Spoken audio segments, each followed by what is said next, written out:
In this particular photograph, the background on the opposing side appears quite bright, yet from the camera's perspective, it's actually backlit. This explains why the image appears somewhat dark. Therefore, incorporating an additional light source in front to provide fill illumination would prove beneficial. So we're going to try adding some fill light to the front here. I think keeping the light intensity from being too strong creates a more natural feel.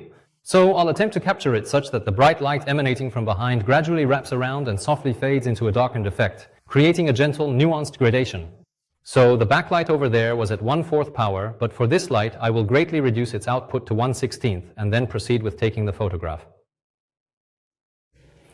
Alright, you can just comfortably relax. Slightly open your mouth, please. Okay, 1, 2.